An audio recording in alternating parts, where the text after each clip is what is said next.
This is a compilation of my research into anti-gravity propulsion. I've looked at countless examples and claims to anti-gravity, but have only found one that fits the bill. Let's start with the fact that millions of saucer-shaped UFOs have been spotted. Flying discs are the most commonly seen shape of UFO. Since a disc shape is not very aerodynamic, there must be some other reason for why it is shaped this way. There's an ancient Indian text I have, which is called the Vimanaka Shastra, or Aeronautical Science, which talks about strange beings called Vimanas, or astronauts, that crashed in the Himalayas sometime before 400 BC, and taught the people how to build machines. One such machine is a craft that flies on rotating liquid metal. Legends of the Nazi Bell experiment, as told by Yakov Sporenberg, also refer to a technology that rotated a mercury-like substance that was violet in color and glowed when under test. We also find several examples of modern scientific researchers who have reported strange gravitational effects with rotating superconductors. The first and most famous was conducted by Russian scientist Eugene Podkletnov at a superconductor research laboratory in Finland, where he found evidence of artificially produced gravitomagnetic fields that were trillions of orders of magnitude larger than predicted by quantum mechanics. The effect appears to be directly related to Bose-Einstein condensation, which is where you cool something down to the point where all of the atoms in a substance reduce to a single wave function and behave as a single atom. I'm not going to get into the intricacies of quantum mechanical behavior, but basically this produces two observable effects, known as superconductivity and superfluidity. Just as a superconductor conducts electricity with zero resistance, a superfluid flows with zero resistance. That means zero viscosity, zero friction. I go over this in brief detail in my other video, but keep in mind that condensed matter physics is in itself an entire discipline of solid-state physics, which is only half the physics you need to know to truly understand anti-gravity. The other half is space-time manifolds and relativity. Modern gravity research has reached a hiatus, which has happened several times throughout the history of theoretical physics, where we have no other choice but to sit back and wait for the mathematicians to develop new mathematics or the experimental physicists to find new results. Hopefully the insight that I provide in this video will help speed this whole process along. This is my drawing of the superfluid anti-gravity centrifuge. It's basically a hollow container which is filled with a special liquid which is both a ferrofluid, or magnetic fluid, and a superfluid, which flows with zero resistance. The idea is to use magnetic fields to accelerate the fluid in the container, getting it to spin around faster and faster. Because there is absolutely no friction, it will keep going faster and never slow down. Once the fluid approaches relativistic speeds, it could theoretically warp the space-time continuum around the craft, producing a so-called anti-gravity effect. Now, the most important thing is this fluid, what it is and how to make it. Unfortunately, I don't know the exact formula, so it's going to require a little bit of alchemical tinkering and experimenting for us to come up with the exact formula. Fortunately, we have some information on the ingredients and properties of the fluid, thanks to those who were brave enough to come forward with the information.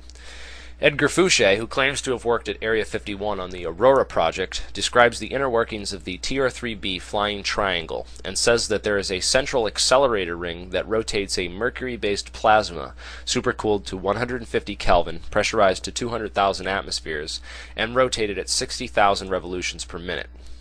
The supercooling supports the theory that Bose-Einstein condensation is taking place, and the mercury-based plasma gives us another clue. Please note that there are two scientific definitions of the word plasma.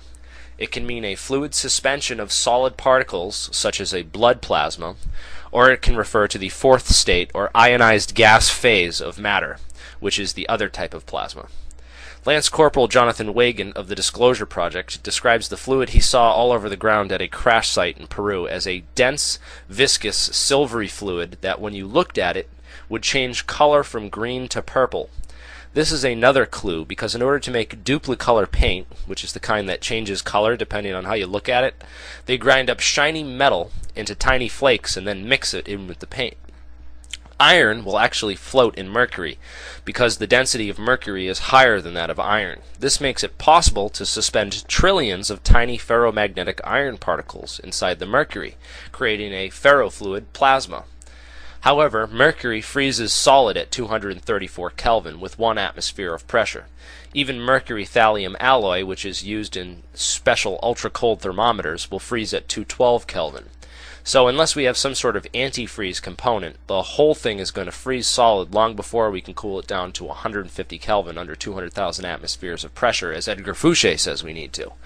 Furthermore, the superfluid state has only been observed in the millikelvin range, and there is no reason to believe that mercury would become anything but a frozen block of solid metal at these temperatures. We just don't know until we get some people working on it and doing the experiments. As of 2006, the highest temperature superconductor at ambient pressure was mercury, thallium, barium, calcium, copper oxide at 138 Kelvin, possibly 164 Kelvin under high pressure. This may provide us with an alternative solution by using superconducting particles suspended in the fluid. Because they contain thallium and barium, it is possible that they could function as our antifreeze, as both of these elements can be added to mercury to lower its freezing point. Again, I'm just throwing ideas out here as to what this fluid may be and how to produce it, and I encourage you to share your own thoughts, and I highly support further scientific research into this area, especially the search for a high-temperature superfluid, or possibly a superferrofluid, if such a thing even exists. It would certainly make our problems a bit easier. Most of these questions are going to need to be answered with actual experiments and a lot of trial and error. Liquid nitrogen boils at 77 Kelvin and can be purchased and transported relatively cheap. Any experiments requiring temperatures below 77 Kelvin must be done at a super expensive cryogenics lab, another thing to keep in mind. The first step is to build or buy a pre-manufactured container to rotate this fluid inside of. A large hollow aluminum donut would probably work the best. Regardless of the material you use or how you build it, the important thing is that it's perfectly round and smooth on the inside. I would build mine out of quasi-crystals and have 1 trillion nano-refrigeration units built around the inside of the ring where the heat could gravitate towards. The outside would be reinforced in order to contain the massive centripetal forces. Then comes the magnetic drive system. You should know that iron is attracted to magnets, and that coils of wire create electromagnets when you run current through them.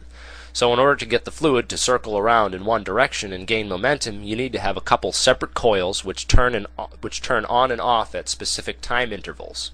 You can look up Tesla's electrical motor patents for some ideas, but I would also try using the Rodin coiling. Marco Rodin is a pretty far-out guy with no formal training in mathematics who has nonetheless found some rather interesting geometrical consequences of number theory, one of which happens to be an electrical coiling which is remarkably strong. But I would stick with a basic experimental setup before you go all out on this. Start with the fluid. It's the most important piece of the puzzle. The container and the electrical wiring is stage 2.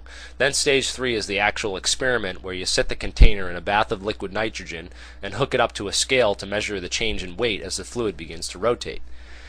There's my experiment. All you skeptics out there, the only way to debunk it is to actually build it and do it. Remember that the force increases exponentially with the radius of the container, so if you make it too small, you're not going to observe a very significant anti-gravity effect. So you want to make it big, so you can get a big enough force to actually be able to read something out. NASA's Advanced Propulsion Labs did a video where they tried to disprove this effect, and to do this they used a tiny little rotating superconductor disk and showed that it produced a tiny, barely measurable effect. They then concluded that the effect was too small and weak to be used in any serious propulsion drive, and this of course was pure deception on the part of these lying government bastards at NASA who have cooperated with the secret government to keep all this technology and the truth about aliens covered up for decades.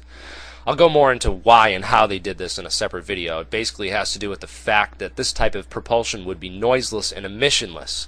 So combine that with meta-invisibility and just think about what the implications are for stealth technology. Please try to keep the discussion in this video focused on how to build an anti-gravity engine. Hopefully we can get some intelligent debate going on this mercury-based plasma, as that is the key component of the whole experimental setup. Please feel free to share any additional information you think people might find helpful to actually build this and do this experiment. I'd really like to see people posting video responses and showing me their own experiments, research, and progress. The whole reason I started researching this is because I've always wanted to build a flying saucer. Hopefully, thanks to the research of dedicated people like us, we can actually make this dream a reality.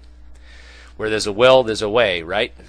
Thanks for watching, and don't forget to rate 5 stars and subscribe to my channel.